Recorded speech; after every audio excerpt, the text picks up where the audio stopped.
The summer sun hung mercilessly in the Montana sky as 12-year-old Billy Reynolds clutched the swaddled infant to his chest, his thin frame shaking with each desperate step across the dusty plains. It was 1875, and the orphan boy had been on the run for 3 days since the tragedy that had left him responsible for his baby sister, the only family he had left in the world. His parched lips were cracked, his boots worn through, and his hope nearly extinguished when he spotted the silhouette of a lone rider on the horizon. The cowboy's name was Preston James, a 30-year-old rancher who had seen his fair share of hardship on the frontier. The war had left him with a limp and memories he'd rather forget, but the sight of the young boy trudging across his land with a baby in his arms stirred something in him he thought had died long ago. "Boy," he called out, urging his horse forward. "Where are you headed?" Billy's first instinct was to run. Adults had only brought pain and disappointment into his young life, but his legs wouldn't move anymore and the baby was getting hotter with fever by the hour. "Please," Billy managed, his voice barely above a whisper. "My sister needs help." Preston dismounted, his spurs jingling as his boots hit the ground. He approached carefully, noting the boy's defensive posture and the protective way he held the infant. When he peered down at the tiny face peeking from the threadbare blanket, something in his heart shifted. "What's your name, son?" Preston asked, gentler than before. "Billy Reynolds," the boy answered, his chin lifting slightly despite his circumstances. "And this is Emma."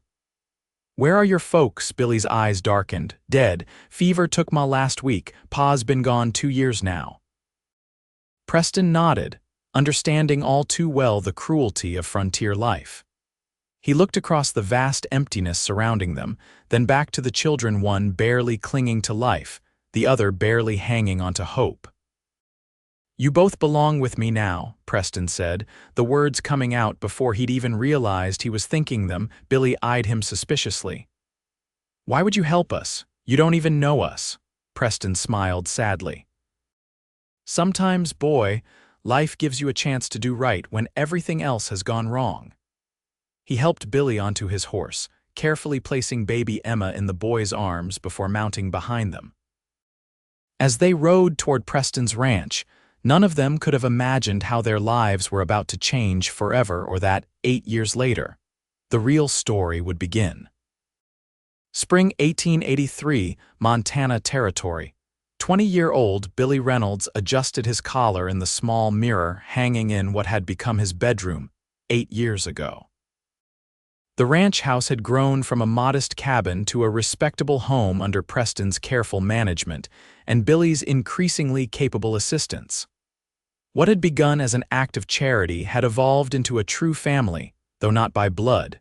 "You look fine," Preston chuckled from the doorway. At 38, his dark hair was now peppered with gray at the temples, and the lines around his eyes had deepened, but his strength and presence remained unwavering. "Pearl ain't going to care about your collar being perfect," Billy flushed. "I don't know what you're talking about." "Course you don't," Preston replied with a knowing smile. "Just like you don't ride into town every Saturday just to see Pearl Prescott at her father's general store." "I'm picking up supplies," Billy protested weakly. "Mighty specific supplies that take hours to select," Preston teased, then grew serious.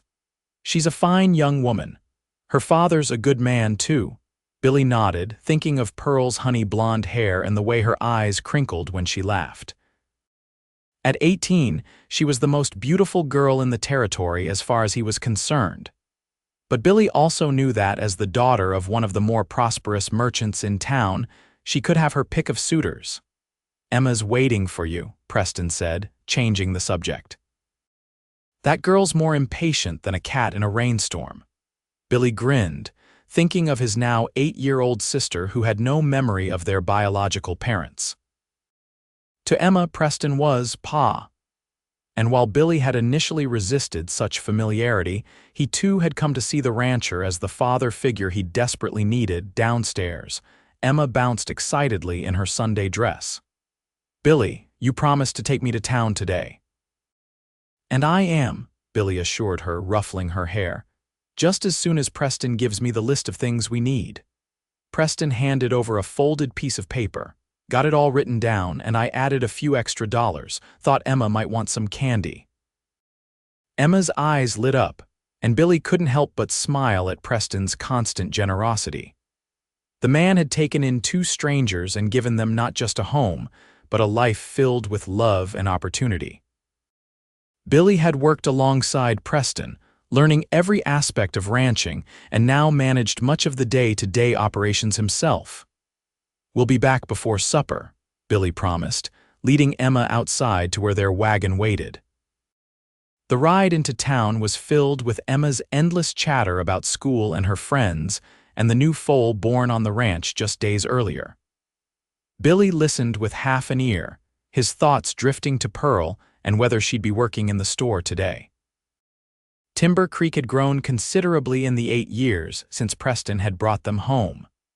What had been little more than a dusty crossroads was now a proper town with a schoolhouse, church, several saloons, and a dozen businesses, including the Prescott General Store. As they pulled up in front of the store, Billy's heart skipped when he spotted Pearl arranging a display in the window. She wore a simple blue dress that complemented her fair complexion, and her hair was pinned up in a practical but becoming style. "Miss Pearl." Emma called out, jumping down from the wagon before Billy could help her. Pearl turned, her face lighting up at the sight of them. "Emma Reynolds, my goodness, I think you've grown another inch since I saw you last week." Emma preened under the attention while Billy secured the horses, taking perhaps longer than necessary to gather his courage. "Good morning, Billy," Pearl said when he finally approached, a slight blush coloring her cheeks. "Miss Prescott," he replied formally, though his eyes conveyed a warmth that made her blush deepen. "Father just got in some new fabric from back east," she said. "I thought Emma might like to see it. We could make her a new dress for the Independence Day celebration. Can we, Billy, please?" Emma begged. "Let's see what Preston needs first," Billy said, pulling out the list. "Then we can look at fabric." Inside the store, Mr. Prescott greeted them warmly. Pearl's father had always been kind to Billy, treating him with respect despite his orphaned beginnings. Some in town still whispered about Preston's charity cases, but the Prescotts had never been among them. While Mr. Prescott gathered their supplies, Pearl showed Emma the new fabrics, and Billy watched them, imagining a future he hardly dared to hope for. What would it be like to have Pearl as his wife, to build a life together? The thought both terrified and exhilarated him. "She's fond of you," Mr. Prescott said quietly, appearing beside Billy with a sack of flour. Billy started. "Sir." "My daughter," Mr. Prescott clarified with a small smile. "She talks about you often." Billy didn't know what to say to that, but Mr. Prescott saved him the trouble. "I've watched you grow into a fine young man, Billy. Preston did well by you, and you've done well by him. A man could do worse for a son-in-law." Before Billy could recover from his shock, the store's door burst open and a harried-looking woman rushed in. "Indians?" she cried. A band of Blackfoot were spotted just outside town. The peaceful mood shattered instantly. Though relations with the native tribes had improved somewhat in recent years, tensions still ran high, especially with the constant encroachment of settlers on traditional lands. Mr. Prescott moved quickly to the door. "Where were they seen, Mrs. Winters?"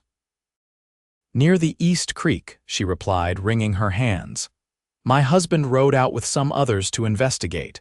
Billy's thoughts immediately went to Preston. The East Creek bordered their ranch property. "I need to get back," he said urgently, turning to Pearl. "Could Emma stay here until I return?" Pearl nodded, pulling Emma closer. "Of course, be careful, Billy." "I want to go with you," Emma protested, but Billy shook his head firmly.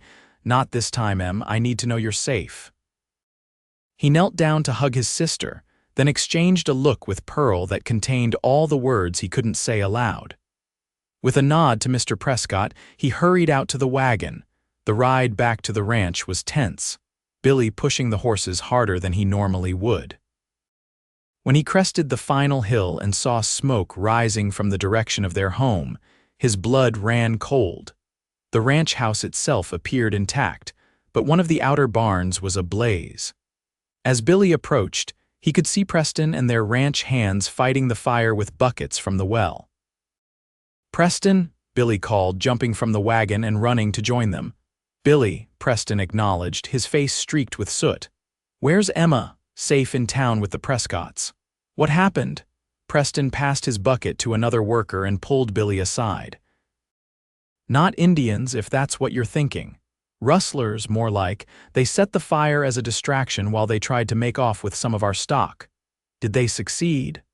"Got away with 6 horses, including that paint mare I was planning to sell next month." Billy's shoulders slumped. The mare would have fetched a good price, money they had been counting on. "Did you recognize them?" Preston's expression darkened. "One of them looked mighty familiar. Reckon it was one of the Sullivan boys." The Sullivans were a notorious family from the next county, known for their criminal activities and hatred of Preston, who had once testified against their eldest son in a murder trial. "Sheriff already sent word," Preston confirmed, "but they'll be across the county line by now." They worked together to get the fire under control, saving the structure but losing most of its contents. By the time they finished, night was falling and Billy was worried about Emma. "I should get back to town," he said, wiping his brow. Preston nodded. "Take the rifle just in case." "And Billy," he hesitated.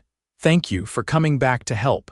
Billy looked at him in surprise. "Where else would I go? This is my home." Something in Preston's expression softened. "Yes, it is." When Billy arrived back in town, he found the Prescott home ablaze with lantern light. Pearl opened the door before he could knock, relief washing over her face. "Thank goodness. Emma's been worried sick." Billy stepped inside, immediately engulfed in a fierce hug from his sister. "I thought you were dead," Emma sobbed against his chest. "It takes more than a little fire to kill a Reynolds," Billy assured her, though his attempt at humor fell flat. Pearl's mother, Margaret, appeared from the kitchen. "You must be hungry, Billy. Come, sit down. We've kept supper warm." Despite his protests that they shouldn't go to any trouble, the Prescotts insisted on feeding both him and Emma. As they ate, Billy explained what had happened at the ranch, careful to downplay the danger for Emma's benefit. "You'll stay here tonight," Mr. Prescott declared when Billy mentioned returning to the ranch. "It's too late to be on the roads, especially with those Sullivans about." "I couldn't impose. It's not an imposition," Pearl said softly. "We have plenty of room." And so Billy found himself settling Emma into the Prescott's guest room, before being shown to a small but comfortable room that normally belonged to Pearl's older brother, who was away at college back east. Unable to sleep, Billy stood by the window, looking out at the quiet town street. The day's events had shaken him more than he cared to admit. Not just the fire and the rustlers, but Mr. Prescott's unexpected words about Pearl's feelings and the possibility of a future Billy had barely allowed himself to imagine. A soft knock at the door interrupted his thoughts. When he opened it, Pearl stood there, a cup of tea in her hands. "I thought you might have trouble sleeping," she whispered, offering the cup. "Thank you," Billy said, accepting it and stepping back to allow her to enter. It wasn't entirely proper, but with her parents just down the hall and the door left ajar, it seemed harmless enough.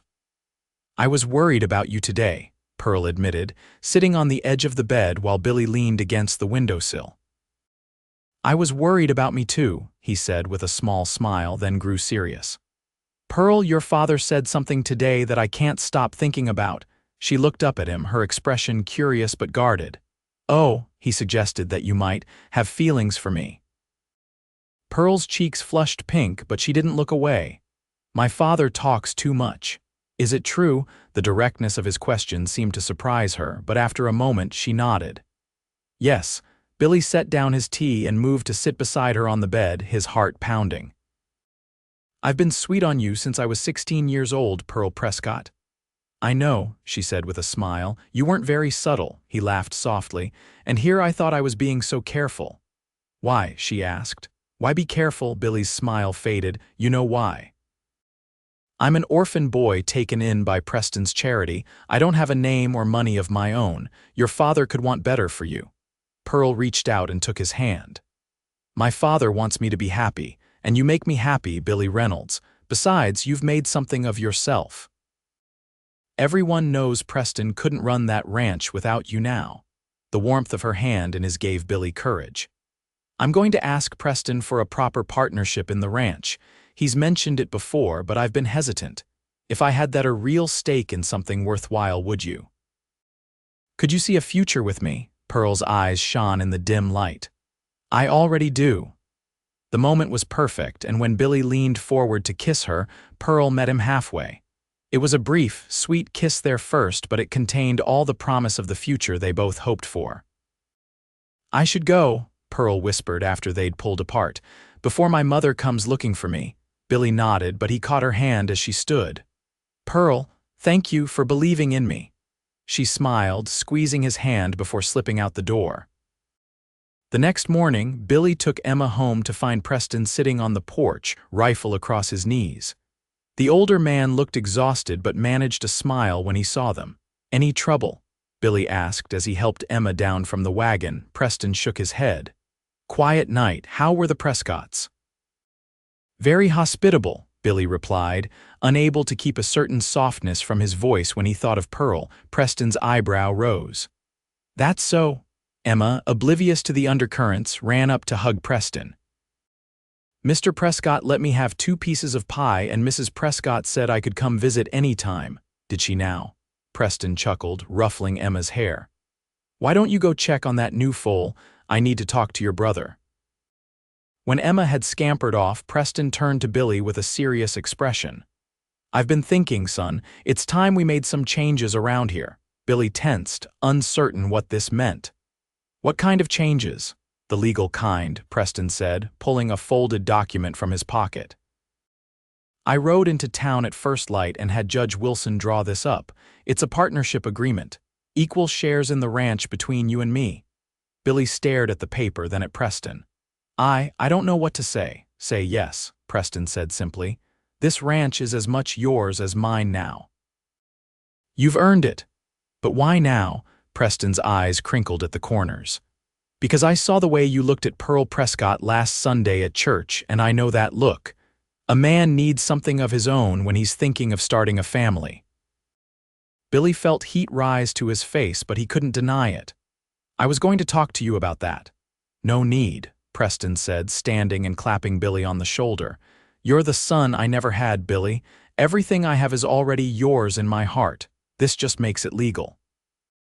Overcome with emotion, Billy embraced the man who had saved him and Emma all those years ago. Thank you for everything. Preston cleared his throat, clearly emotional himself.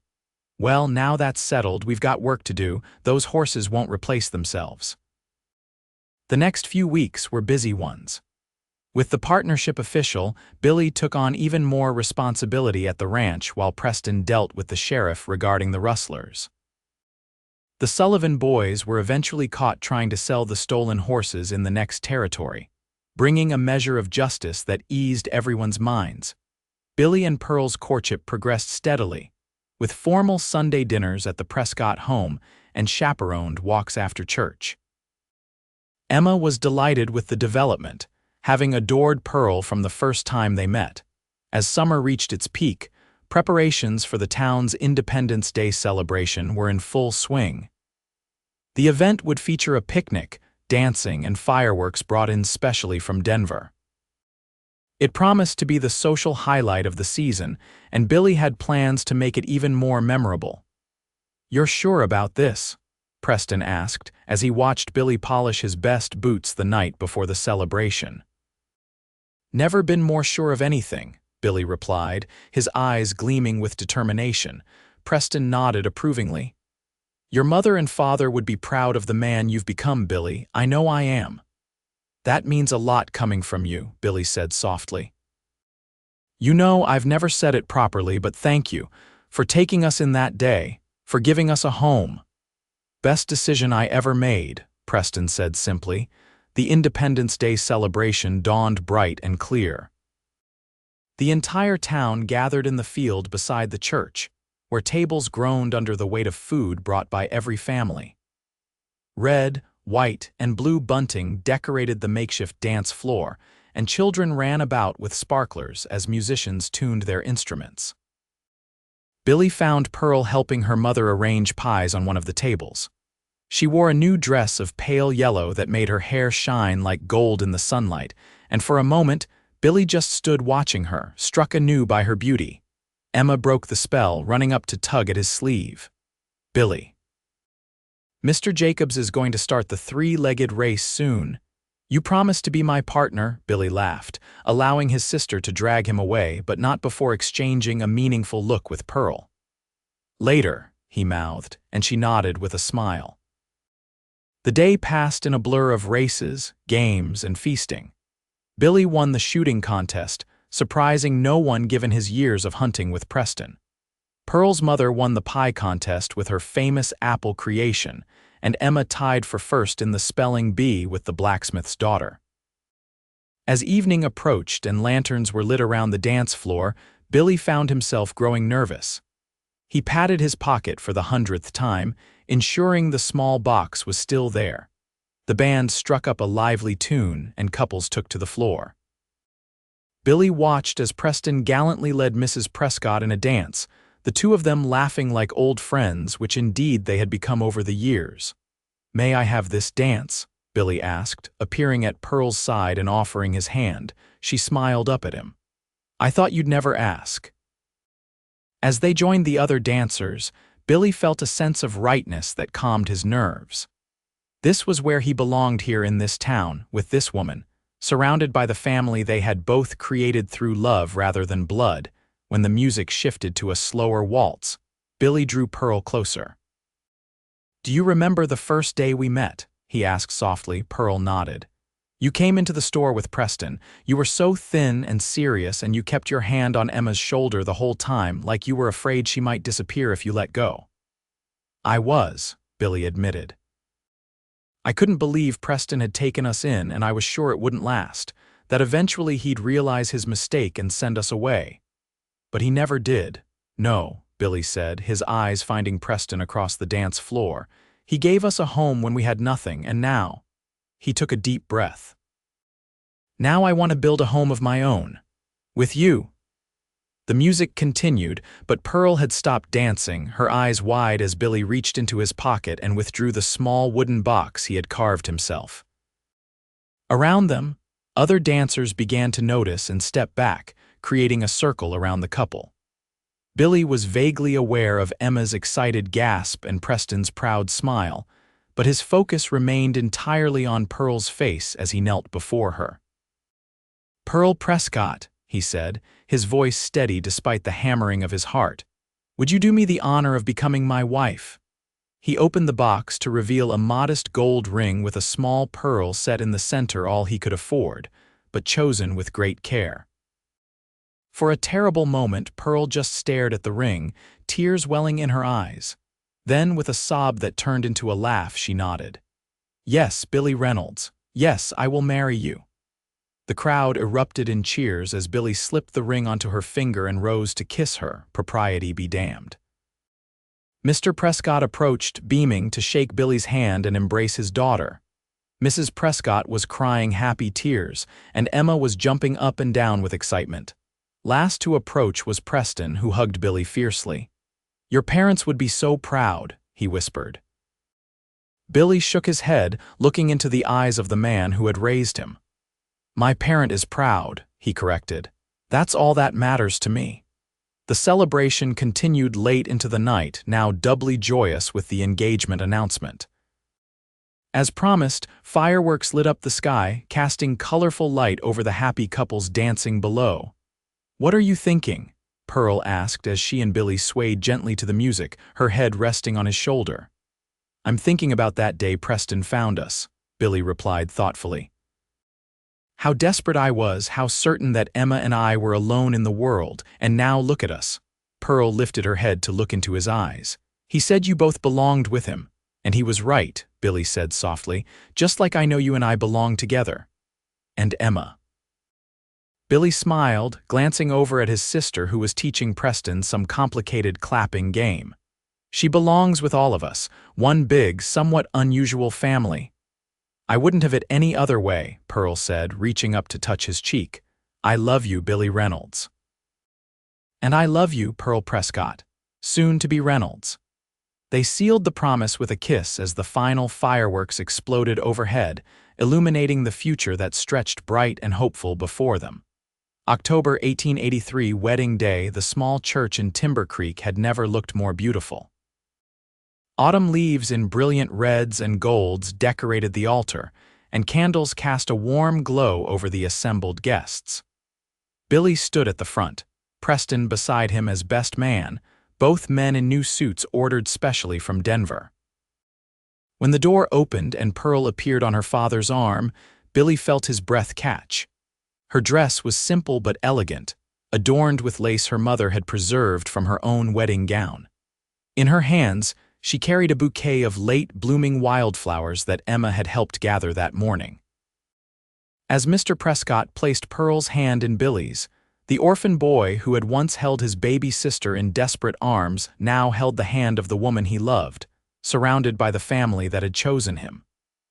"Dearly beloved," the preacher began, his voice carrying through the hushed church.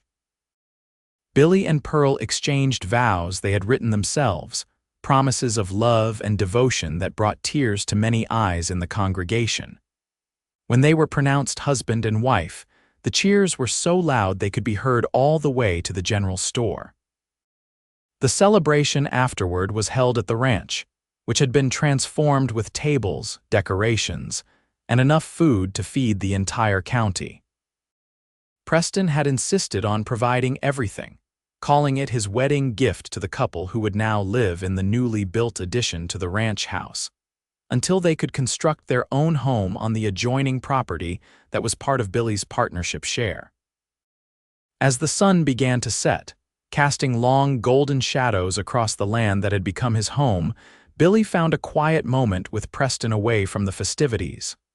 "I've been thinking," Billy said, looking out over the fields where cattle grazed peacefully. "We should change the name of the ranch." Preston raised an eyebrow. "Oh, the James and Reynolds Ranch has a nice ring to it, don't you think?" Preston's eyes grew suspiciously bright. "I think that sounds just about perfect." From inside the barn, converted for the day into a dance hall, they could hear the music starting up again. Emma came running out, her flower girl dress now somewhat worse for wear after a day of celebration. "Billy, Pearl's looking for you. It's time for your special dance," Billy laughed, ruffling her hair. "I'm coming, Em," he turned to Preston. "Coming, Pa." The word had slipped out naturally, without thought, but it felt right. Preston's face showed surprise, then a deep joy that erased years from his features. "Right behind you, son." As they walked back to join the celebration, Billy reflected on the journey that had brought him here. From a desperate orphan to a man with a family, a home, and a future full of promise. He thought of the baby sister he had once clutched to his chest in fear, now a thriving young girl with prospects brighter than he could have imagined. And he thought of the cowboy who had looked at two lost children and seen not a burden, but a family waiting to be formed. Inside, Pearl was waiting, her hand extended toward him. As Billy took it, drawing her into his arms for their dance, he knew with absolute certainty that they all belonged exactly where they were together.